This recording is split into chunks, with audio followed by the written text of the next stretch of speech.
Hello, எப்படி இருக்கீங்க? ஐடியாம்ஸ் and phrases போயிட்டுருக்கு.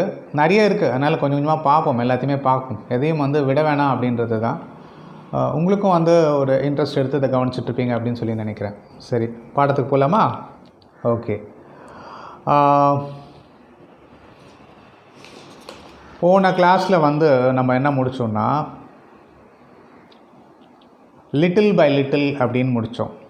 அடுத்தது ஆன் த ஹோல் அப்படின்னா, ஆன் த ஹோல் அப்படின்னா மொத்தத்தில் அப்படின்னு அர்த்தம். மொத்தத்தில் நடந்து முடிஞ்சதெல்லாம் எனக்கு கொஞ்சம் சந்தோஷம்தான்ப்பா. பொதுவாக பார்த்தோன்னு வச்சுக்கோங்க, ஒவ்வொரு ஆளாக பார்த்தோன்னா I am really happy about it. On the whole if you look at it I am really happy, I am really satisfied அப்படின்ற மாதிரி. மொத்தத்தில் எனக்கு பிடிச்சிருக்கு அப்படின்னா ஆன் த ஹோல் அப்படின்னு சொல்ல முடியும். On the whole the result is satisfactory. மொத்தமாக பார்த்தோன்னு வச்சுக்கோங்க, அந்த என்ன ரிசல்ட் வந்ததோ அது எனக்கு திருப்தியாக தான் இருக்குப்பா, மன நிறைவாக தான் இருக்குது அப்படின்னு சொல்ல முடியும். On account of, on account of நம்ம லெட்டர்லலாம் நிறைய யூஸ் பண்ணுவோம்.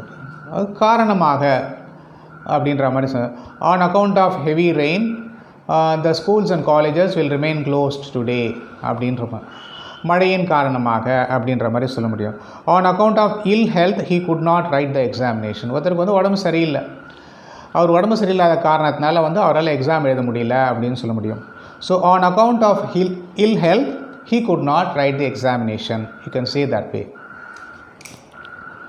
To and fro, to and ஃப்ரோன்னா முன்னும் பின்னும் அப்படின்னு சொல்ல முடியும். முன்னும் பின்னும். He walked to and fro on the platform. அந்த பிளாட்ஃபார்மில் அவன் முன்னும் ஒன்றுன்னா போக வர அப்படின்ற மாதிரி சொல்ல முடியும். அப்படி இப்படி போகிறதுன்னு வச்சுப்போமே. டு அண்ட் ஃப்ரோ நார்மலாக அதுக்கு மீனிங் முன்னும். அதாவது நம்ம டைப்ரைட்டிங் படிக்கும்போது ஒரு காலத்தில் ஒன்று சொல்லுவாங்க, the type faces should be cleaned in to and fro direction. இப்படி க்ளீன் பண்ணணும், இப்படி தான் க்ளீன் பண்ணுவாங்க அந்த டைப் ஃபேஸை ப்ரெஷ்ஷை வச்சு. ஏன்னா இங்கே இருக்கிற டஸ்ட்டு வெளியில் வந்துடும், இங்கே இருக்கிற டஸ்ட்டு வெளியில் போயிடும். If you clean the type faces in sideways இங்கே இருக்கிற அழுக்கு இந்த டைப் ஃபேஸில் வரும், இங்கே இருக்கிற டைப் ஃபேஸ் இங்கே வரும். அதனால் டூ அண்ட் ஃப்ரோனா முன்னும் பின்னும் அப்படின்ற மாதிரி சொல்ல முடியும்.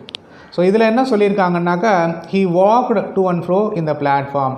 பிளாட்ஃபார்மில் கொஞ்சம் முன்னும் பின்னும் அப்படி இப்படி தாங்கி இப்படி இப்படி போயிட்டு நடந்தான் அப்படின்ற மாதிரி சொல்கிறாங்க. One by one, one by ஒன்னா ஒவ்வொருவராக, ஒவ்வொன்றாக அப்படின்னு எடுத்துக்கலாம். ஒன் பை ஒன்னா ஒவ்வொன்றாக ஒவ்வொருவராகவும் சொல்ல முடியும். Please by heart these phrases one by one. Yes, I wanted to tell you in the last, but it is coming in between. Please by heart these phrases one by one. ஒன்று ஒன்றா சொல்லி பாருங்கள், மனசில் நிறுத்திக்கோங்க. நிறுத்திட்டு அதுக்கு என்ன வாக்கியங்கள் வருதுன்னு சொல்லி பாருங்கள். Again try to repeat it. Okay, அப்போ தான் நம்ம பேசும்போது ரொம்ப யூஸ்ஃபுல்லாக இருக்கும். Please by her these phrases one by one. You should enter the classroom one by one in a row. கிளாஸ்க்கு எப்படின்னா ஒரு அசம்பிளி நடக்கும்போது ஒரு லைனாக விடுவாங்க. Each line can go one by one. ஒரு லைனாக போங்க அப்படின்னு சொல்லுவாங்க. அப்போ இந்த லைன் முடிச்சதுக்கப்புறம் இந்த லைன் உள்ளுக்குள்ளே கிளாஸ் ரூம், அவங்கவுங்க கிளாஸ்க்குள்ளே போவாங்க. ஒவ்வொருத்தராக பிரிஞ்சு பியூட்டிஃபுல்லாக இருக்கும், அது பார்க்குறதுக்கு ஆர்கனைஸ்டாக இருக்கும்னு வச்சுக்கோங்களேன். ஒன் பை ஒன்னா ஒவ்வொன்றா அப்படின்னு அர்த்தம். Okay. The grow had put the stones inside the pot one by one. ஒரு கல்லாக அந்த பானைக்குள்ளே போட்டுது. பானையில் தண்ணி வெளியில் வரும்னு பார்த்துது. தண்ணி வந்தோடனே குடிச்சு ஓடி போச்சு. கதையில் பார்த்துருப்போம், ஒன் பை ஒன் அப்படின்னு சொல்லிட்டு. Okay. Part and parcel. Part and parcel அப்படின்னா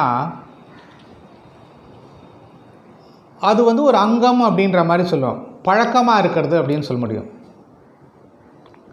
it has become part and parcel of our life அப்படின்னா எது part and parcel of our life அப்படின்னா என்ன? Going through various situations in life. Again you may be happy. Happiness is part and parcel of our life. Even sadness is part and parcel of our life. இது ஒரு ஒரு அங்கம். இது தனியாக பிரித்து பார்க்க முடியாது. ஒரு பகுதி அப்படின்ற மாதிரி சொல்ல முடியும். ஓகே, பார்சலில் ஒரு சின்ன பகுதி அப்படின்ற மாதிரி, அதுக்குள்ளே என்ன இருக்கோ அது ஒரு சின்ன பகுதி வெளியில் இருக்குது அப்படின்ற மாதிரி. ஓகே, ஸோ இது வந்து பழக்கமாக அப்படின்னு சொல்கிறாங்க. என்னென்னா gambling has become part and parcel of his nature அப்படின்ற மாதிரி.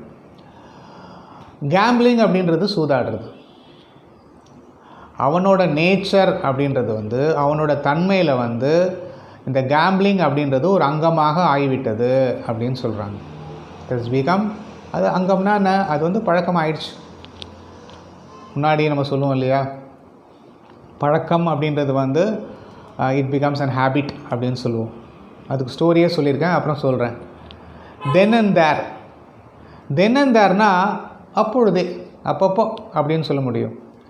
I told him then and there I would not help him. I told him then and there I would not help him. ரொம்ப இதுவாக சொல்கிறாங்க. நான் அப்பப்போலாம் உனக்கு வந்து help பண்ண மாட்டேன்ப்பா. Okay, முன்னாடியே கேட்ட எல்லாத்தையும் தெரிஞ்சுக்கோ, எல்லாத்துக்கும் வந்து எங்கிட்டே வந்து நிற்காத, என்ன இப்படியே சொல்லித்தரேன், அகெயின் இது எனக்கு தெரியல சார் அப்படின்னு சொல்லிட்டு வந்து கேட்கக்கூடாது. ஓகேயா? So here what it is மென்ட் is that I told him then and there I would not help him. நான் அப்பொழுதே அவன்கிட்ட சொல்லிட்டேன், நான் உனக்கு ஹெல்ப் பண்ண மாட்டேன் அப்படின்னு சொல்லிட்டு.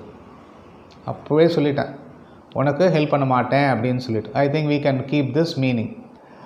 I told him that then and there that I would not help him. அந்த சமயத்திலே மூக்கு அடிக்கிற மாதிரி சொல்லிட்டேன், நீ என்கிட்டலாம் எடுத்துகிட்டு வராத, நான் உனக்கு ஹெல்ப் பண்ண மாட்டேன்னு சொல்லிட்டேன். திருப்பி எதுக்கு எடுத்துன்னு வர நீ அப்படின்னு கேட்குறாங்க. ஸோ அப்பொழுதே சொல்லிட்டேன் அப்படின்றதுக்கு தென் அண்ட் தேர் அப்படின்னு எடுத்துக்கலாம். வித்தவுட் ஃபெயில்னா தவறாமல் அப்படின்னு அர்த்தம். தவறாமல்னா என்ன? Please by heart these phrases without fail. இந்த ஃப்ரேசஸை நீங்கள் தவறாமல் பை ஹர்ட் பண்ணுங்க அப்படின்னு சொல்கிறோம். Please do yoga and meditation without fail in order to keep your health intact. உங்களோட உடல் ஆரோக்கியம் பாதுகாக்கப்பட வேண்டுமானால் நீங்கள் யோகாவையும் ப்ரீத்திங் எக்ஸசைஸையும் பிராணாயாமையும் தவறாமல் செய்யுங்கள். வித்தவுட் ஃபெயில், தவறாமல் அப்படின்னு அர்த்தம். இந்த ஹோப் ஆஃப்னா நம்பிக்கையில் அப்படின்னு சொல்லலாம். என்ன சொல்லலாம் நம்பிக்கையில்? In the hope of speaking English, he joined some institution. ஆங்கிலத்தில் பேச வேண்டும் என்பதற்காக அவன் ஒரு கல்வி நிலையத்தில் சேர்ந்தான் அப்படின்னு சொல்ல முடியும். In the hope of getting a job, I prepared for the interview really well. இந்த கம்பெனியில் எனக்கு கண்டிப்பாக வேலை கிடைக்கும் அப்படின்ற நம்பிக்கையில் நான் இன்டர்வியூவுக்கு நல்லா ப்ரிப்பேர் பண்ணினேன் அப்படின்னு சொல்கிறாங்க. In the hope of speaking, that is in the hope of getting a job in this company, he prepared really well or he prepared very well for the interview அப்படின்னு சொல்லலாம். In favor ofனா ஆதரவாக அப்படின்னு சொல்ல முடியும். இன் favour ஆஃப்னா ஆதரவாக. I am not in favour of early marriages. சின்ன வயசில் கல்யாணம் பண்ணுறதுன்னு இருக்குது, இல்லைன்னா வந்து ஒரு படிப்பை முடித்த உடனே கல்யாணம் பண்ணிக்கிறது அப்படின்றதும் சில பேர் யோசிக்கிறாங்க. What they feel is that they want to go for a job. அந்த ஜாப் போயிட்டு ஒரு 2 years 3 years நல்லா ஏர்ன் பண்ணி ஒரு ரீசனபிள் அமௌண்ட் ஆஃப் சேவிங்ஸ் இருந்ததுக்கப்புறம் many prefer going for a marriage. That is an accepted one. But என்ன பிரச்சனைனா, அவங்க படிக்கிறதே 25-26 வயசு மட்டும் படிக்கிறாங்க, ஏதோ ஒன்று படிச்சுட்ருக்காங்க. அப்புறம் 3-4 வருஷம் வந்து அவங்க வேலை பார்த்து சம்பாதிக்கணும். 30 வயசு ஆகிடுது. 30 வயசுக்கு அப்புறம் வந்து நீங்கள் மேரேஜ் பண்ணிக்கணும்னு நினச்சிங்கன்னா அப்போ தான் உங்களுக்கு பொண்ணும் கிடைக்காது, பையனும் கிடைக்க மாட்டாங்க, போயிடும்.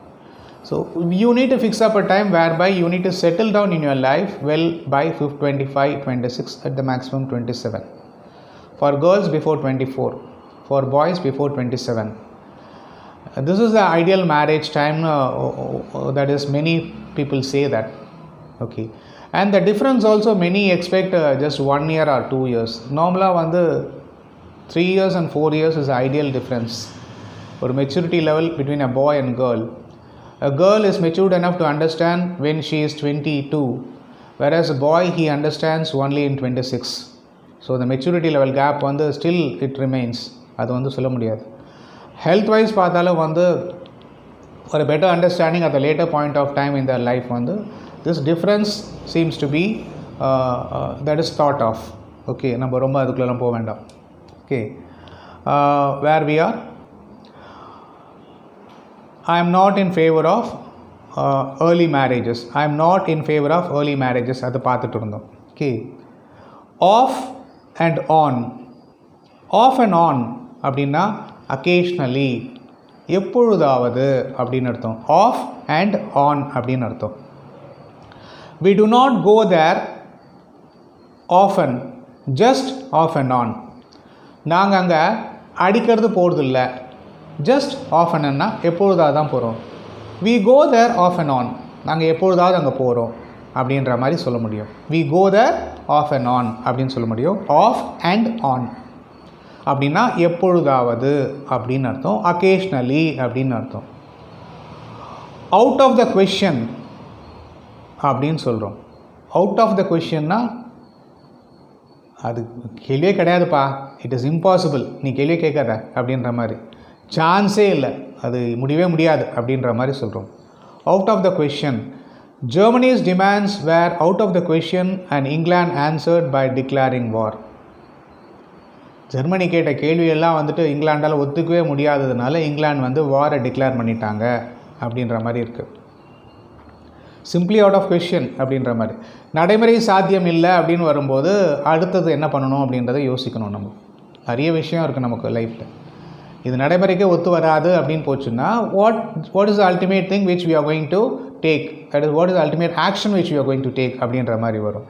Here it comes Germany's demands were out of the question and England answered by declaring war அப்படின்னு இருக்குது. Over here. ஓவர் ஹியர்னா இங்கே அப்படின்னு அர்த்தம். ப்ளீஸ் கம் ஓவர் ஹியர், நீ இங்கே வா. ப்ளீஸ் கம் ஓவர் ஹியர், நீ இங்கே வா. ஸோ ஓவர் ஹியர்னா I will be over here for 1 week, for a week. I will be over here for a week. I will be over here for a month. நான் இங்கே ஒரு வாரம் இருப்பேன், இங்கே ஒரு வாரம் இருப்பேன். ஓவர் ஹியர்னா இங்கே அப்படின்ற மாதிரி அர்த்தம். ஓவர் தேர்னா அங்கே. I will be over there in another 30 minutes time. நான் இன்னொரு அரை மணி நேரத்தில் அங்கே இருப்பேன். I will be over there in another 30 minutes time அப்படின்னு சொல்ல முடியும். all sorts of, எல்லா விதமான அப்படின்னு சொல்கிறோம். he sells all sorts of flowers in his shop.